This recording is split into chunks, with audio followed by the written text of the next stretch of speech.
मेरी आवाज आ रही है?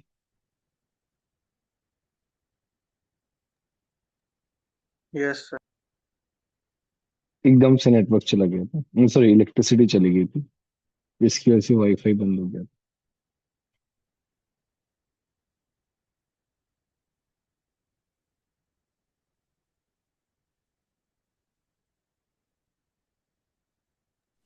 सर आप ऊपर स्क्रॉल करोगे क्या? नोट करना था। यस यस, एक मिनट। तो effect of inert gas on at constant volume and temperature जो है वो हम डिस्कस कर रहे थे। तो इसमें क्या आया कि भाई हमारा टोटल मोल्स जो है वो सेम हो रहेगा। सॉरी, टोटल मोल्स जो है वो बढ़ जाएगा और प्रेशर, टोटल प्रेशर भी बढ़ जाएगा। बट उससे वॉल्यूम में कोई चेंज नहीं हुआ। वॉल्यूम में कोई चेंज नहीं हुआ तो उससे क्या हो रहा है? उससे के एक्सप्रेशन में कोई फर्क नहीं पड़ रहा है। इसका मतलब हमारे पास हमारा कोई चेंज नहीं आएगा। There will be no change. हाँ, इसमें कोई डाउट पूछ रहा था यार। ध्रुव, आप डाउट पूछ रहे थे ना कुछ? हाँ सर, नहीं समझ गया मुझे। समझ गए, ऑल राइट। क्योंकि सेम कंटेनर है तो वॉल्यूम भी सेम ही रहेगा। मतलब हम we are maintaining the volume. Yeah sir हाँ बोलो बेटा। आप आपने उधर टोटल मोल्स में Na+NB+N उधर क्या लिखा है? एच ई, हीलियम गैस की मोल्स। अच्छा ठीक है सर।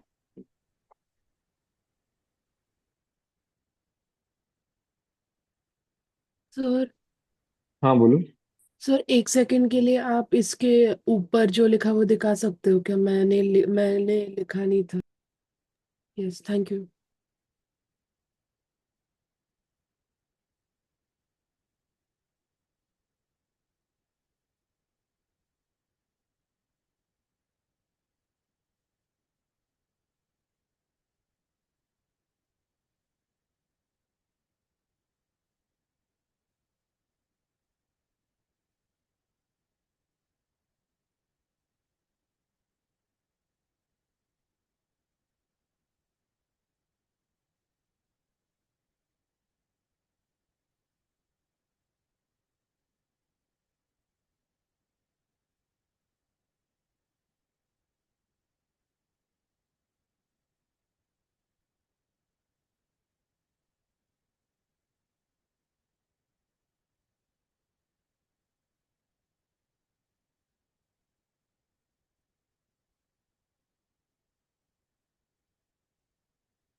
लिख लिया ये वाला part? Yes. No yes sir. Sir.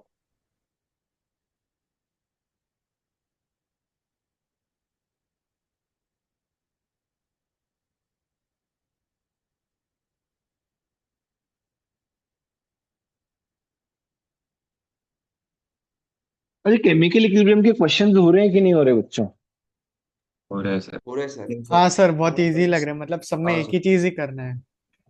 हाँ, बस वो एक ही कॉन्सेप्ट की कॉन्सेप्ट समझना बहुत इंपॉर्टेंट है। दो तीन चीजें हाँ उसमें सर। मैंने बहुत टाइम दिया ताकि आप लोग अच्छे से समझ जाओ, क्योंकि वो एक बार समझ में आ गया ना तो फिर इस चैप्टर में ज्यादा कुछ है नहीं। बच्चों को मेन जो केमिकल इक्विलिब्रियम जिनका वीक होता है उनको बस वो वाला पार्ट ही समझ में नहीं आता। फिर उससे क्या है, आयनिक भी समझ में नहीं आता। आयनिक में भी सेम चीज करेंगे हम।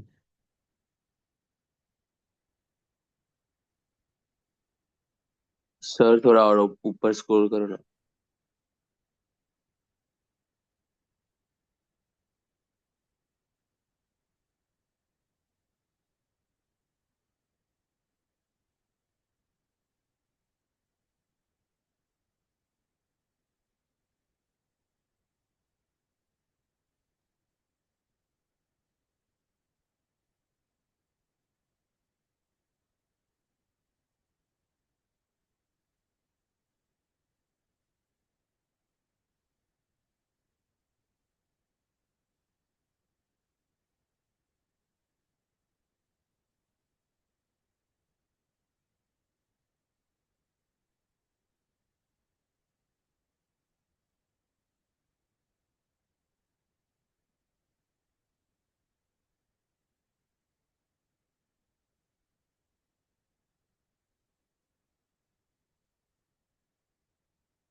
हो गया, आगे बढ़े भाई।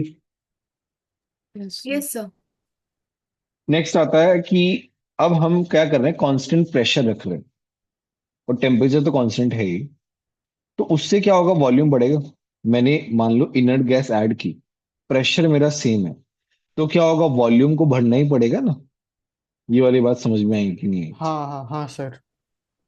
अब वॉल्यूम बढ़ गया है तो अब भाई चेंज होगा। अब ध्यान देखो, के इक्विलिब्रियम यहाँ पे क्या आया, N B by N A की पावर, मतलब बी और A respectively, we raise to power minus delta N G. ये एक्सप्रेशन हमने निकाला था अभी थोड़ी देर पहले ही। अब आया है, हमने क्या किया, हमने इनर्ट गैस ऐड कर दी, तो वॉल्यूम क्या हो गया, चेंज हो गया, वी डैश हो गया। और हमें पता है कि भाई वी डैश वी से ज्यादा है, वॉल्यूम बढ़ रहा है। कोई डाउट यहाँ तक? ये सुनो। No doubt sir. नोड। ओके, आपने क्या किया, इन दोनों का रेशियो लिया जैसे हमने उधर किया था, और यहाँ पे क्यू बाई के है, V dash by V rest power minus delta N g. अब ध्यान से देखो, if delta N g less than zero है, तो भाई ये अगर लेस देन जीरो है मतलब ये पॉजिटिव हो गया, और ये पूरा एक्सप्रेशन क्या हो गया, ग्रेटर देन वन हो गया। तो क्यू बाई के ग्रेटर देन वन हो जाएगा, और क्यू ग्रेटर देन क्यू हो जाएगा, मतलब बैकवर्ड शिफ्ट हो जाएगा। कोई डाउट? यस नो, कुछ तो बोलो। No sir. No doubt. All right, if delta N g greater than zero है तो ये लेस देन वन हो जाएगा, और ये फॉरवर्ड चला जाएगा। एक समझ में आ गया तो दूसरा अपने आप ही आ जाएगा। डेल्टा एन जी जीरो है तो कोई चेंज नहीं आएगा। अब आता है कि ओवरऑल मतलब इफेक्ट क्या पड़ रहा है। ध्यान से देखते हैं, ध्यान से समझना सब लोग हैं। Delta N g less than zero है, इसका मतलब क्या है कि भाई बी लेस देन ए है। ठीक है, बी लेस देन ए है, और हम कहाँ जा रहे हैं, बैकवर्ड जा रहे हैं। इसका मतलब रिएक्टेंट साइड जा रहे हैं। रिएक्टेंट साइड जो है, मोल्स क्या है, ज्यादा है।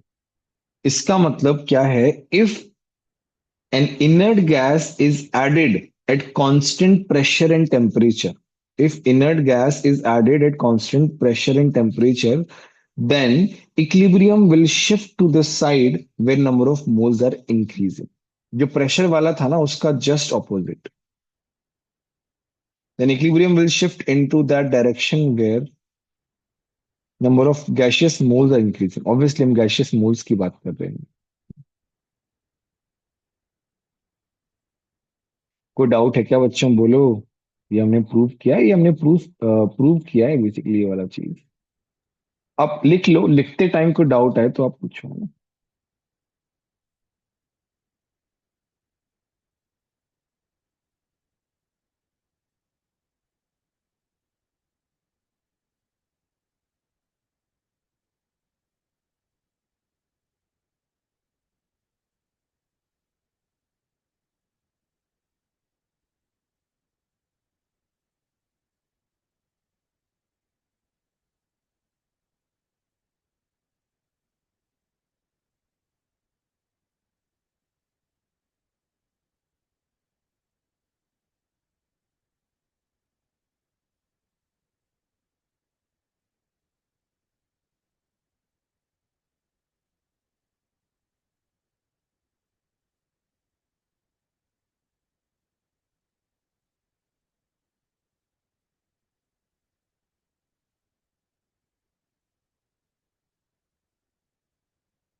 वो डाउट आए तो पूछ लेना भाई।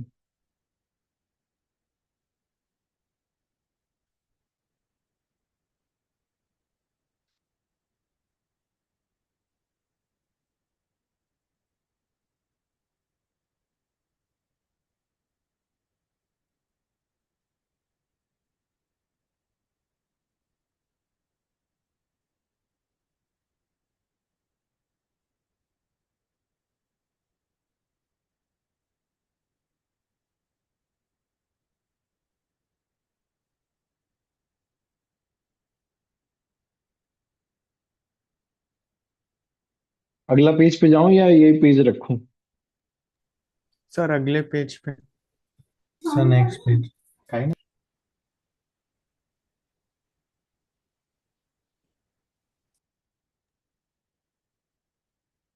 सर थोड़ा ऊपर स्क्रॉल कर सकते हो, आपने जो रेड में लिखा है वो। यस।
क्या लिख के?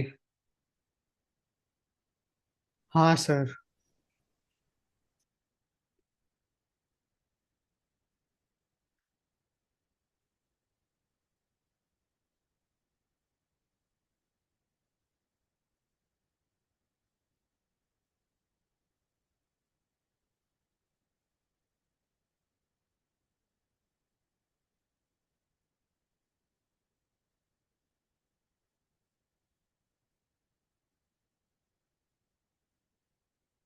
सर, हम्म। इन सारी चीजों में इनर्ट गैस का रोल इतना ही है ना कि वो वॉल्यूम इंक्रीज कर रहा है। In the second case, yes.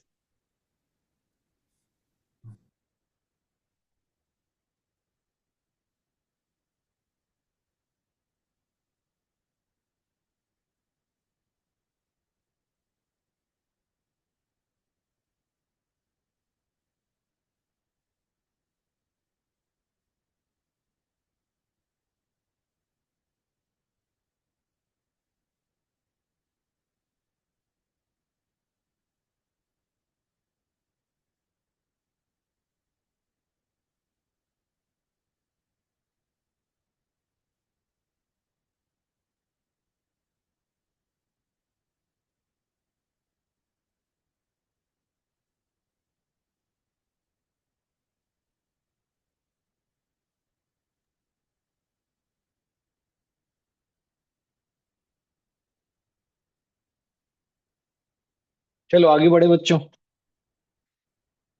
हाँ सर। हाँ सर। All right. अच्छा, अभी क्या है next? Effect of temperature, last part है। लास्ट यहाँ है कैटलिस्ट पे, ठीक है, कोई नहीं। इफेक्ट ऑफ टेम्परेचर देखते हैं। आप इसमें दो केसेस हैं, एक तो है एंडोथर्मिक रिएक्शन। एंडोथर्मिक रिएक्शन क्या होती है भाई? जब हम हीट दे रहे होते हैं, हीट अब्सॉर्ब हो रही होती है, हमें मतलब एक्सटर्नल हीट सप्लाई करनी पड़ रही है। तो एंडोथर्मिक प्रोसेस में जब हम टेम्परेचर क्या कर रहे हैं, इंक्रीज कर रहे हैं। अब देखो देखो, टेम्परेचर बढ़ाओगे तो तो क्या हो जाएगा कि आपका जो रिएक्टेंट है वो टेम्परेचर से जो हीट मिल रही है उसको ऑब्जॉर्ब कर रहा है, इजंट इट? एक सर बार एक बार फिर से ये वाला फिर से रिपीट करोगे? आप क्या कर रहे हो, आप टेम्परेचर बढ़ा रहे हो। टेम्परेचर बढ़ाओगे तो क्या होगा? टेम्परेचर बढ़ाने का मतलब आप क्या कर रहे हो, आप हीट दे रहे हो बेसिकली। हाँ करेक्ट। ठीक है। एंडोथर्मिक में आप हीट देते हो तो कहाँ जाता है, फॉरवर्ड में जाता है हाँ रिएक्टेंट हाँ हाँ प्रोडक्ट। करेक्ट। यहाँ पे भी क्या होगा, टेम्परेचर बढ़ाओगे तो आप क्या कर रहे हो, you are giving heat, and with that heat absorption, reactant will convert into product side, तो reaction will go into the forward direction। ये वाली बात समझ में आई कि नहीं? हाँ सर। देखो आपको बस एक ही पार्ट समझना है इस पूरे पार्ट में, आपको बस इतना पार्ट समझना है जो मैं हाईलाइट कर रहा हूँ। उसके बाद आपको कुछ समझने की जरूरत नहीं। मैं एक बार फिर से बता रहा हूँ, एंडोथर्मिक प्रोसेस का मतलब होता है कि आपका रिएक्टेंट्स जो हैं उनको प्रोडक्ट में कन्वर्ट करने के लिए कुछ हीट सप्लाई करनी पड़ती है। ठीक है। अब क्या है, आप टेम्परेचर इंक्रीज कर रहे हो, तो टेम्परेचर इंक्रीज करने का मतलब है आप उसको हीट दे रहे हो। अगर आप रिएक्टेंट को हीट दोगे तो इन एंडोथर्मिक प्रोसेस वो ऑटोमेटिकली कहाँ जाएगी, प्रोडक्ट की तरफ जाएगी। इसका मतलब मेरा रिएक्शन, मेरा इक्विलिब्रियम जो है वो किधर जाएगा, फॉरवर्ड डायरेक्शन पे जाएगा। समझ में आया कि नहीं आया? हाँ सर। इसमें कोई डाउट है? मैं 1 मिनट दे रहा हूं इसको ऑब्जॉर्व करने के लिए, आप पूछ लो। ठीक है।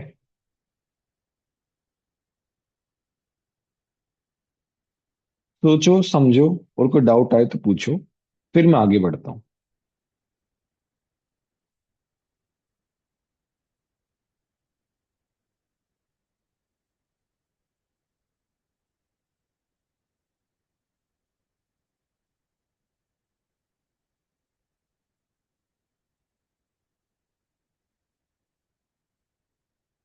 हम गैसिंग दे रहा, नो सर डाउट। आयोनिक हाँ, आजकल होगा।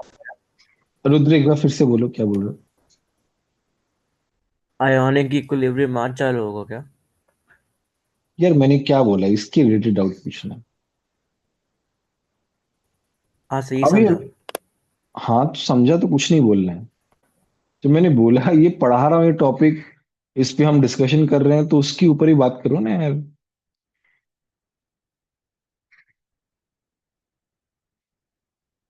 यस अन्वेषण। सर हम इसके बारे में can we also think like this about the equilibrium constant कि अगर टेम्परेचर इंक्रीज होगा इक्विलिब्रियम कांस्टेंट इंक्रीज होगा so then it will move in the forward direction because there will be more product formation, ऐसे सोच सकते हैं क्या? You can think like that, yes. Okay thank you. अब देखो टेम्परेचर बढ़ाया तो फॉरवर्ड में गया, टेम्परेचर कम किया तो क्या हुआ भाई, बैकवर्ड में जाएगा। ऑब्वियस सी बात है कि नहीं, बोलो। हाँ सर। और एक्सोथर्मिक में एकदम ऑपोजिट हो जाएगा। एंडोथर्मिक में टेम्परेचर बढ़ाने से फॉरवर्ड जा रहा है, तो एक्सोथर्मिक में टेम्परेचर बढ़ाने से कहाँ जाएगा, बैकवर्ड। बैकवर्ड।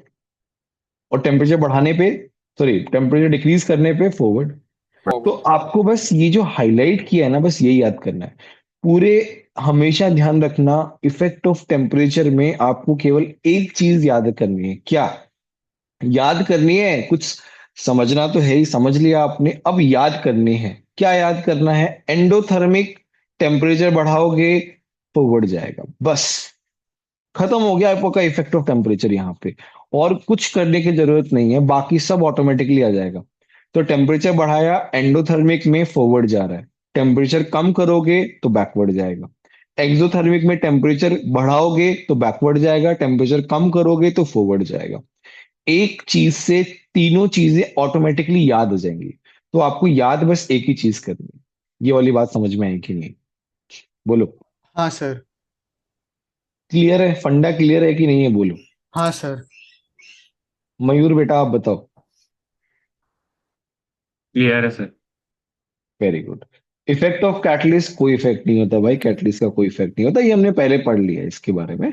बस इक्विलिब्रियम की वैल्यू में कोई चेंज नहीं आता, पोजीशन में कोई चेंज नहीं आता, बस उसके टाइम में चेंज आता है, टाइम पहले हो जाता है, मतलब जल्दी इक्विलिब्रियम आ जाता है। अब देखो इसके क्वेश्चंस कैसे सर आते हैं। हाँ बोलो। सर टेम्परेचर वाले में जो के इक्विलिब्रियम आएगा वो अलग अलग आएगा क्या, क्योंकि नया ऑब्वियसली वाला। टेम्परेचर बढ़ाओगे तो यार की इक्विलिब्रियम अलग ही हो जाएगा। ठीक है, समझ में आया रुद्र?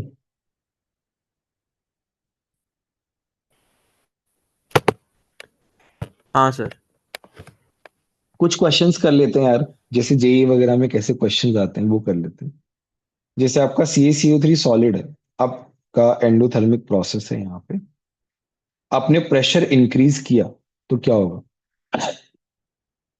जहां पे नंबर ऑफ मोल्स कम हो रहे हो, गैस गैस के मोल्स जहां पे कम हो रहे हो वहां पे शिफ्ट होगा, तो वो है बैकवर्ड डायरेक्शन। टेम्परेचर घटाओगे एंडोथर्मिक में बैकवर्ड होगा, अभी अभी पढ़ा हमने। आप हीलियम गैस ऐड कर रहे हो कांस्टेंट प्रेशर पे, तो कांस्टेंट प्रेशर पे if inert gas is added तो reaction the equilibrium will shift into that direction when number of gaseous moles are increasing, so that is forward direction. Is there any doubt in this question? उसका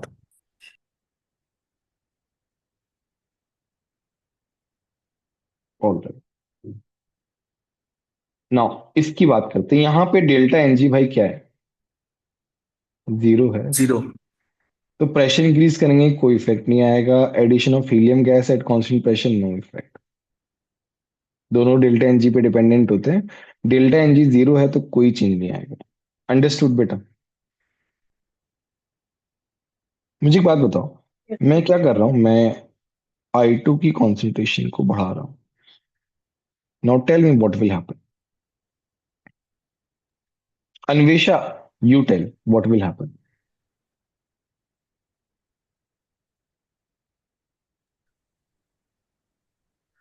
sir अगर I2 का concentration हमने increase किया तो फिर um,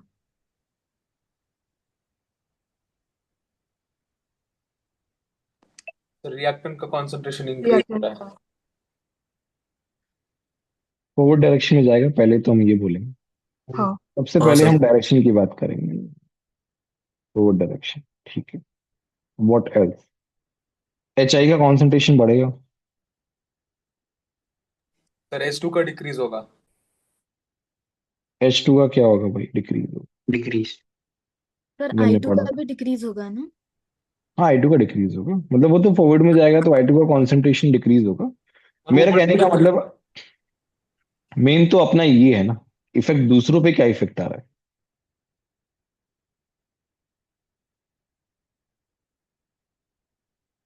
ठीक है, अब इसकी बात कर लेते हैं। डेल्टा एच क्या है? ग्रेटर देन जीरो है। तो टेम्परेचर बढ़ाओगे तो कहाँ जाएगा? फॉरवर्ड में जाएगा भाई, यही तो अपना स्टेटमेंट था। प्रेशर घटाओगे तो कहाँ जाएगा? प्रेशर कम है तो जहां नंबर ऑफ मोल्स बढ़ रहे हैं वहां जाएगा, और that is forward direction. Moles of PCl3 आपने इंक्रीज किया है तो क्या हो जाएगा? बैकवर्ड चलेगा। समझ में आया कि नहीं आया बच्चों, बोलो। हमने हाँ एग्जांपल सर। भी कर लिए कुछ। Yes sir. आप एक काम करो, यू स्टार्ट राइटिंग। कोई डाउट आए तो यू कैन सर आस्क। आप वो H2 + I2 वाला समझा सकते हो, वो जब I2 का कंसंट्रेशन इंक्रीज होगा फिर से। भाई ये वाला केस ही तो था यार, ऊपर बताया हुआ है, सेम केस बताया हुआ है। H2Y2 ही था भाई वहां पे। ओके जब सर। ये समझ में आ गया तो वो कैसे समझ में नहीं आया भाई? हाँ सर हाँ वो। सोचो एक बार, फिर भी नहीं समझ में आया तो पूछो। डायरेक्ट डाउट मत पूछो, अगर इन सच हाँ सर। केसेस नहीं आए तो पूछ लेना। सर थोड़ा नीचे स्क्रॉल कर सकते हैं? नीचे मतलब मतलब क्वेश्चन। क्वेश्चन एक बार ये लिख लेना तो बाकी लोगों को।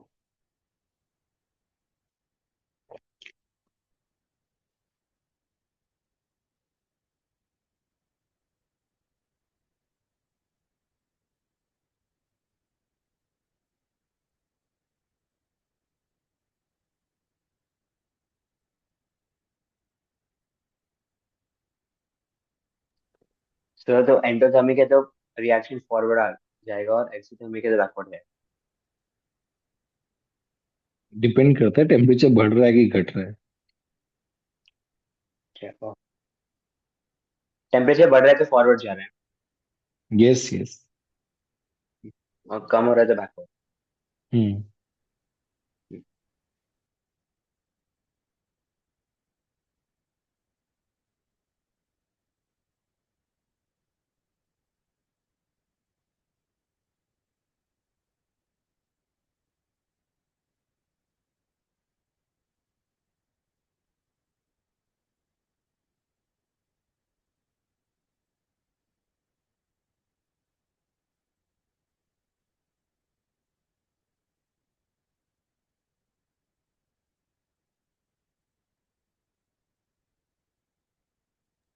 सर ये सेकंड पॉइंट आप फिर से एक्सप्लेन कर सकते हो, when delta H is lesser than zero, exothermic वाला। भाई आपको एंडोथर्मिक समझ में आ गया, हाँ। तो उसका ऑपोजिट ही तो होगा यार। लॉजिकल है कि नहीं है? Yes sir. बस।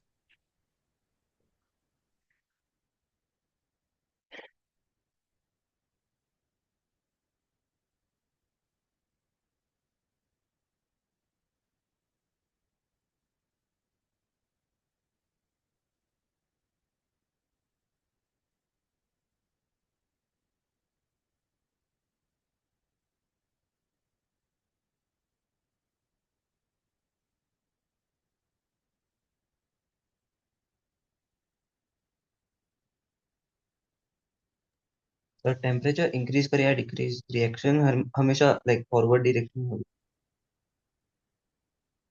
कैसी बातें कर रहे हो आ रही नहीं यार, सामने लिखा हुआ है टेम्परेचर अलग अलग केसेस में, आप एक ही केस बना दिया सभी को। तो क्योंकि इधर लिखा है आगे। कहाँ लिखा है, क्या लिखा है? ओके ओके, हाँ सर। Sir sir. ध्यान से तो पढ़ो यार।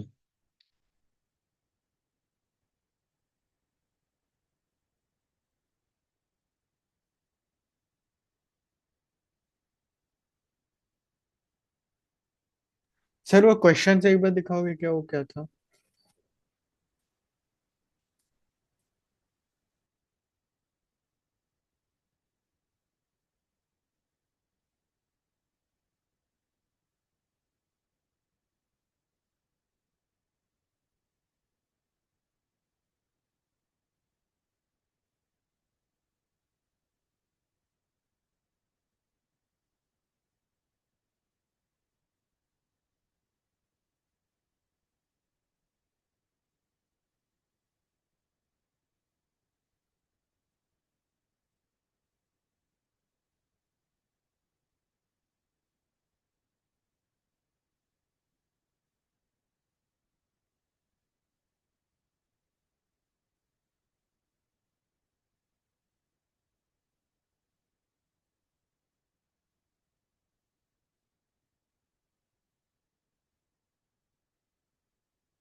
सर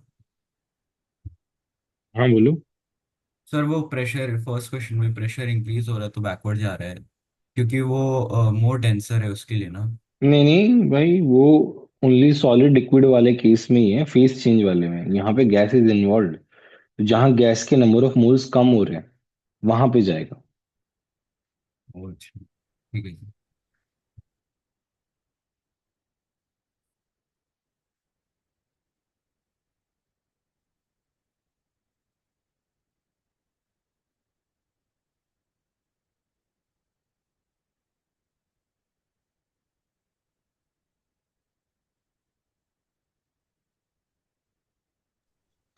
सर वो हीलियम अगर हम ऐड करते हैं कांस्टेंट प्रेशर पे तो द नो इफेक्ट इसलिए आ रहा है ना, क्योंकि गैशियस में जो नंबर ऑफ मोल्स हैं और मतलब रिएक्टेंट में जो नंबर ऑफ मोल्स है वो दोनों सेम है। यस बेटा।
सर सर थोड़ा और नीचे।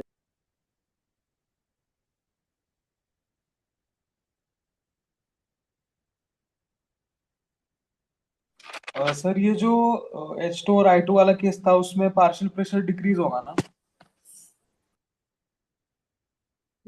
कौन से केस में यार? ये जो सेकंड वाला क्वेश्चन था, अगर I2 प्रेशर की बढ़ाएंगे। प्रेशर बढ़ाएंगे हाँ सर। तो पार्शियल प्रेशर क्या होगा? बढ़ेगा। हाँ ठीक है।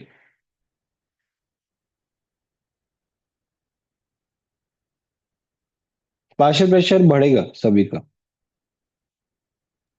Okay sir. बट सभी का मतलब इक्वल प्रोपोर्शन में बढ़ेगा, इस तरीके से बढ़ेगा कि आपका कोई इफेक्ट नहीं आए।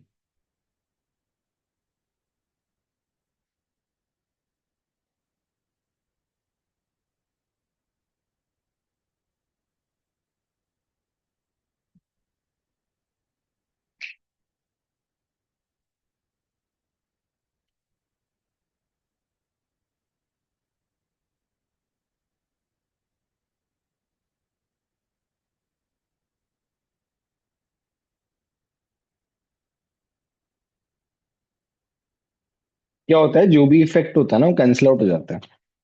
जैसे मान लो यहाँ पे पार्शियल प्रेशर जो है सभी का बढ़ गया है, जैसे मैं प्रेशर ऑफ H2 बोलूं डैश, वो क्या हो जाएगा? Mole fraction of H2। Mole fraction of H2 भी चेंज हो जाएगा क्योंकि आपने इनर्ट गैस ऐड किए, इनटू टोटल प्रेशर भी चेंज हो जाएगा। हाँ मतलब वो कांस्टेंट हो जाएगा फिर। प्रेशर ऑफ I2 जो है वो हो जाएगा pressure of I2 dash PT dash. Pressure of HI ध्यान से समझना, मोल fraction of HI dash PT dash. आप क्या कर रहे हो, क्या लिख रहे हो? तो यहाँ पे क्या आ जाएगा? Mole fraction of HI dash का square upon mole fraction of H2 dash mole fraction of I2 dash. ठीक है, PT डैश का square upon PT dash into PT dash. गया ये? बोलो। तो भाई टोटल हाँ सर। प्रेशर बढ़ गया तो कुछ फर्क ही नहीं पड़ा। क्यों क्यों फर्क नहीं पड़ा? डेल्टा NG क्या है? जीरो। मोल फ्रैक्शन की बात कर लेते हैं। तो भाई यहाँ पे जो नीचे वाला पार्ट, मोल फ्रैक्शन क्या होता है? Moles of H2 upon mole of H2 plus mole of I2 plus mole of HI plus moles of HE। सभी के मोल्स आएंगे ना भाई। तो वो नीचे टोटल मोल्स वाला पार्ट जो है, यहाँ पे मैं क्या लिख रहा हूँ? HI upon NT। तो NT तो सेम है, हाँ सर।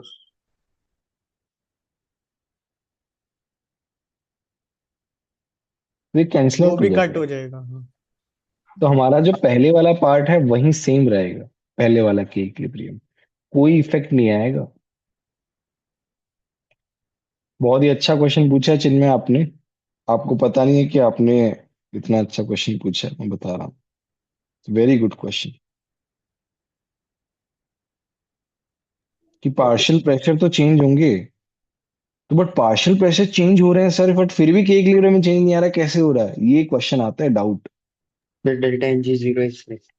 डेल्टा एनजी जीरो है तो देखो सब सेम आ जाता है।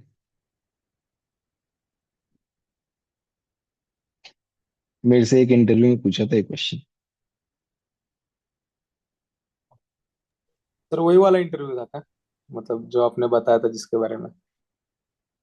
मेरे को पता नहीं मैंने क्या बताया आपको, बट मुझे याद नहीं रहता क्या बताया, बट ठीक है, कोई ना कोई इंटरव्यू में पूछा था मुझसे।